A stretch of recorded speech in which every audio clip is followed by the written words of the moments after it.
Okay, everybody. This will be warning to all politicians. I'm running for president in 2024, part 2. And I wanted to clarify some things from part 1. With respect to, we were talking about life and abortion. But how can you be out there saying, Black Lives Matter or all this, or be against anyone who's for killing criminals when you're all for killing babies. So, and like I said, I believe in the religious context, it was said by, it was on a blog, at least on a blog, by one of the Baha'i members. I'm not sure if it's in the official teachings, but that the opinion was that in the case of rape it was allowed. So I want to expound on that. If that's the case, then that's my stance. It's allowed, and my opinion is it should be as soon as possible, probably definitely within the first trimester, and the rape should also be reported quickly. And to point out something, because I know some people are going to say, oh, you're trying to say there's a reason for some women to be raped, because I gave an example of a girl, she goes to spring break or some rave and stuff, and is, high as a kite, and they're high as a kite, and she gets raped, and she's partly to blame. I wasn't trying to say she's partly to blame for the rape. You can debate that. I was saying she's partly to blame for the pregnancy, because she shouldn't have been in that situation, put herself in that situation. Her parents shouldn't have let her go unchaperoned and stuff. I'm not saying the boys any different.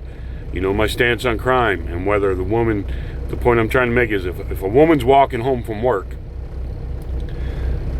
she's not doing anything, she's not bothering anyone, she's raped, she clearly, of a clear conscience, if she decides she does not want the baby and opts for an abortion, nobody can blame her.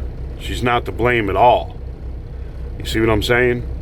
She has no fault in it at all. She's attacked at a clear blue. She's walking home from work or something. Somebody breaks into her house, rapes her. She clearly is zero zilch fault. Do you understand that? On the other hand, these girls go down these places, they get half naked, they get drunk, and they're grinding all over people and stuff, put themselves in bad situations. They bear some responsibility for what happens to them and for getting, pregnant through a rape. Now, as far as the boys go, hey fellas, if you're out there, she might be ready, willing, and able even, and you're not even raping her, it's consensual, whatever. She might not feel the same if she finds out she's pregnant and wants to get rid of the baby and wants to claim rape. You're going to be it. Or if she, comes out of her drug and drunk stupor and just decries rape, there's no excuse for you to be down there doing what you're doing either. And how I feel about crime, and it's up to the states, because states process whatever state this happens in, or whatever, hypothetically, it's up to the state prosecutors and the DAs and all that to work all that out, punishment, stuff like that. In my book, you're no different than the guy who would attack a woman out of the clear blue walking home from work. If you go to one of these things, spring break or something, and you rape a girl, regardless if she's drunk or anything, you're no different than the guy who does it to a woman minding her own business in her own home. No difference. There is absolutely no excuse under the sun to sexually assault a woman. Absolutely. I'll make that perfectly clear. I was not trying to say, oh, well, one was asking for it. Never. You'll never hear that come from me. I'm just trying to say there is a difference. And then if you are prosecuted for it, regardless of the circumstance, you're on my list. One more strike. Hey, buddy, gas or electric? You're out of there. So I wanted to clear that up, because there are people who think, like if you take Bill Cosby's case, I run into people all the time. Oh, he's rich. They know it. They was looking for something, this and that and everything, them bees and them hoes and this and that, all that kind of stuff. I'm sorry.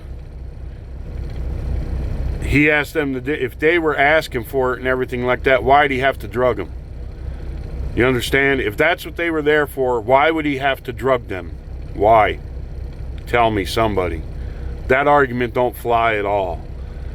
Yeah, he might be rich. Yeah, they might have been looking for work or a job or something, or a sugar daddy or something like that. Even in that case, if that's the case, there's no need for him to drug him and do what he's doing, is there? Nope. Absolutely no excuse for Bill Cosby either. So, but you have people out there who defend that kind of behavior. Oh, well, they was asking for it. By going there with him and going up to his room or whatever. If they was asking for it, he wouldn't have had to drug them. Am I wrong? He would not have had to have drugged them. So there's no reason under the sun to sexually assault a woman. There's no reason to put yourself in a position to where you can even be accused of sexually assaulting a woman. I believe in monogamy. I believe in marriage between a man and a woman. That's what I believe in. If you're out running around doing all this stuff and some girl wants to cry rape or something falsely, you put yourself in that position. You put yourself in that position. You got to know the people you are with and what they're like and stuff and everything, and you got to take drugs and booze and everything out of the whole equation. You can't be out there doing that stuff. Like I said, people doing stupid things and then they cry foul. You can't. And so the other point I wanted to make is a lot of the stuff I talked about, about going to cashless society, having a debit card and stuff like this, and the tracking through the phones. I know there's a lot of people on the right wing and everything, especially religious. Oh, that's going to be mark of the beast, this and that. Okay, here we go. We'll put it in the Constitution, constitutional amendment. The United States government, no state, no province of the United States, anything, territory shall ever require a chip to go in a person or a barcode or anything like that, and it'll be against the law to do so except for like a medical chip, people who voluntarily want to have their medical information constantly being sent to be monitored somewhere or something. That's their choice. That's their choice. But even banking system stuff never can require, or offer a chip to be put into you. Debit cards as far as it goes. All right? Constitutional amendment. And also, we can even look into maybe adding that if our allies try and go that way, we break off ties with them. All right? Constitutional amendment. And as far as like tracking and phones and stuff, every phone will have a code to it. It won't say who owns it, won't, ever even be looked at, except for like you see like them people went into Macy's. All right, if you have a thing there, boom, it picks up every cell phone that went through that door. There was something that happened there. So the police look at that sensor data and they see those numbers. Then they get the warrants and say, hey, we want to see who owns these phones. You take it that way. You see what I'm saying? The same way you see those looters that were running out and putting stuff in the trunks of their cars. Every new car at such and such a year will have a device in it, a tracking device. It'll have its serial number or whatever in there. It'll be hidden, and it'll be against the law to divulge where the positions are of these things. It'll be against the law to hack these things or to tamper with them, anything like that. Every car will have this in it. And so like them looters, they're parked there, they're on the street, there's a light pole there, you got one of these sensor things there. It could care less, the cops could care less who's there until there's a crime. Hey, there was a crime here? All right, let's pull up sensor data. Okay, XYZ car pulled into this parking lot at the store. XYZ, we're out here on the street. Go get a warrant. Hey, we want to see who these cars belong to. And then you go that way. Same thing, the cops can have devices in their cars, driving down, and this will help people with speeding tickets, everything else like this, right? Okay. You can have that thing hooked. I'm not talking about, you just driving down the street and you get these like photo camera things, but it'll be sensor speeding tickets. No, I'm saying cop's sitting somewhere, or he's driving down the street. This thing automatically on its own, the cop has no control over it. No control over it. Automatically on its own is checking signals on vehicles. It's not looking at the number on them or anything like that. All it's doing is checking to make sure that vehicle has a sensor on it. And if it comes back, it pings back that vehicle doesn't have a sensor, it alerts the officer, then he can pull that vehicle over. I'm sorry, it does show the code. It doesn't show who owns it, it just shows the code of the vehicles that it's pinging. And the only way it alerts the officer is if it doesn't have one, or if there was a crime somewhere, and that's one of the numbers that came up at the location, then it'll warn the officer, hey, there's that vehicle, it's wanted in connection, it was picked up on a sensor over such and such block, there was a drive-by shooting there. Then that officer, and so they're not just randomly pulling people over, they're getting data that says, hey, this vehicle was at XYZ, and there was stuff that happened at XYZ, you're alerted to it. So no more of this, hey, I was just pulled over for driving while I was black. No, you were pulled over because your vehicle you're in was at a location where there was a crime. You got it? And then the same thing can be, it can keep track of your speed. So the cop says he gets you on radar and stuff and everything. Well, at the same time, this thing has to ping. It has to ping. That code has to match what he has on his radar, and your vehicle records at the same time. The cop comes up and says, hey, you're speeding. No, I wasn't, whatever. Maybe there's a way you can pull up your speed in the car right there, diagnostics, the cop can plug in and check it, no speeding ticket. Or maybe you just take your data to court. If we don't use technology to fight criminals, they will use it to fight us. You understand? We have to get wise, and we got to do it now. So having sensors on light poles that they're not saying who is there, they're saying what vehicle is there.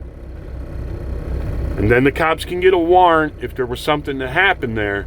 They can get a warrant and go ahead. And this will cut down with cops randomly stopping people walking by and asking for their IDs or anything like that. There was a video on YouTube I was watching the other day. Guy was standing in his front yard. Cop came up and asked him for his ID. The guy's like, what for? You match the description and someone has a warrant, and all of a sudden the guy refused and everything. And so there'll be no more of that. You're there, you got your cell phone on you, or whatever. The only inclination he gets is if he's by a vehicle or by a cell phone, and that number on that phone or that number on that car is suspect because it was in a location there was a crime committed. Or they know that a person that has a warrant out for them is associated with that number. They're looking for somebody who has a warrant. Hey, does this guy have a phone? Let's see. Yes, what's its code? Okay, send that code out to the cars. So there's going to be no cops walking up and saying, if they get a ping, your phone matches, then they know, hey, I got to check this guy out. So there'll be no more of that crap. Just going by, that cop thinks you look like somebody. He's got to get a ping. You understand? We can use technology to get criminals, and we can use technology to avoid a lot of these bad situations. So don't be, oh no, that's, you're going to track us all. No, it's not going to be for tracking people all the time. You'll have these sensors, and they'll hold data for 48 hours, 72 hours, whatever it is, whatever, the people who study crime figure the length of time needs to be. There you go. And we'll make the tougher laws for people for identity theft, title theft, all this stuff, for tampering with phone codes. It'll be some kind of super high grade encryption stuff. Won't be no easy stuff for them to mess with. Same thing with the stuff on the cars. And then after a certain amount of years, like you make it have to be on new cars. Same thing, you got, the thumbprint stuff on your phone and stuff. Every new car is going to have a thumbprint thing too, just like your phone does. Help cut down on auto theft. And anyone who devises ways to tamper with that and stuff, and change who, you'll have the code to put in who's allowed. They'll have to put their thumbprint. Your kid's allowed to drive your car. Their thumbprint's going to have to be there. This and that. Insurance rates will drop. All these types of things. If you drive it, you already got insurance companies that give you that little deal. It keeps track of your driving habits, gives you a better rate. From now on, all cars will just have that. It'll keep data accessible only to that data. Will only be accessible to your insurance company, not the police. You won't be sending out stuff to the cops. Hey, this guy speeds all the time. Just goes to your insurance company. That's all. And they adjust your rate just accordingly to how you drive. We got to use technology to make life better, life safer, to make it harder for criminals.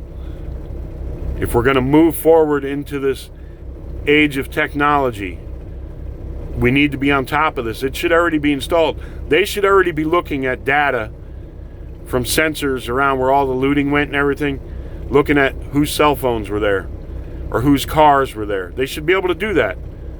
Them guys putting stuff in the trunks of their cars where the looting was going, they had a helicopter over them. Hopefully the helicopter, the video, they're able to get the license plates and get them guys. But see, you won't even need a helicopter. If that street light there or whatever, that pole had a sensor on it, knows what vehicles were there, cops get a warrant, find out who those vehicles belong to, they go knocking on doors. That's all. No tracking for any reason. Unless there is a crime committed, they won't even look at that data. And so between the time a crime is committed and the police can get on the investigation and everything, you make them polls hold information or those data collection points hold information for 48, 72 hours, whatever it is, whatever the experts say. So when to clear those things up, in no way should a man ever sexually assault a woman under any conditions. But I believe in personal responsibility, and if you're doing things like that, going to spring break, getting high as a kite and grinding on guys you don't even know, putting yourself into jeopardy. I'm not saying you should be treated any different, that you shouldn't be allowed an abortion. I'm not saying the boys who assault you should be treated any different. I'm just saying, in your own mind, you're going to have, you should bear some responsibility. In the minds of your parents, you should bear some responsibility. That's all. I'm not saying the law should be different for you or for the woman walking home. I'm not saying the penalty should be different for a boy at a rave than a lunatic who just, out of the clear blue jumps a woman in her home, rapes her, whatever. I'm not saying any of that. All I'm saying is our mindset here in America. We got to get things straight and recognize and admit to certain things. That's all. I'm not saying the penalty should be different. I'm saying, you should be treated any different if you're raped at a rave or if you're raped in your own home. I'm not saying that the courts ought to look at it any other different. There's no reason to sexually assault a woman for anything. If you're a boy and you go to one of these things and you get drunk and she's all over you and everything like this, and you lose your morals, whatever, and do that, there's no excuse. I'm not going to cut you any slack. You're not going to tell me, well, she was drunk and all over me and stuff, and I'm not going to cut you any slack. Don't care. You know better. You know better. You shouldn't have put yourself in that situation. You should have had the sense to say, this is bad scene, man. I'm out of here. Nothing good's going to happen here. I'm out of here. You understand? There's no excuse. So I want to clear that stuff up before people say, oh, you're saying there's a difference between... No. I'm just saying responsibility-wise, self-responsibility, one's going to have a clearer conscience than the other.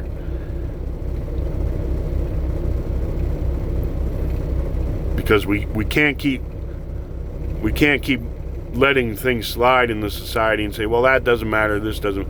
It does. Should the penalties be different? No. Should the prosecution be different? No. Should it be say one is more okay than the other? No, absolutely not. Because I believe in personal responsibility. That boy has no business doing what he's doing. He should have the sense to say, I'm getting stupid thoughts or whatever, I'm out of here. This girl's crazy, I'm out of here. You know, get his buddies, say, hey, let's get out of here. Whether it's at a house party, at spring break, at a rave, whatever it is. And if it really seems that crazy to you, call the law. Call the law. Say, hey, these people are getting too far off the hook down here. Somebody better come down here before something bad happens. You understand what I'm saying? You gotta think that way. You gotta do that. Hey, these fools are getting out of control. There's something gonna happen to this girl here. Call the cops. Call the cops. Get the hell out of there. No reason at all to sexually assault a woman. Just like if this Floyd guy put a gun to a pregnant woman's stomach and robbed her, there's no reason at all to do that. I don't know if he did. I'm saying there's reports of it. I'm asking, is that the truth? Because if that is the truth, he's a psychopath. I ain't crying for him. Sorry, I ain't. I'm not going to be told I have to either. I'm tired of that. Tired of being told I have to conform to this sympathy for everybody under the sun, no matter what they do. Sorry. No.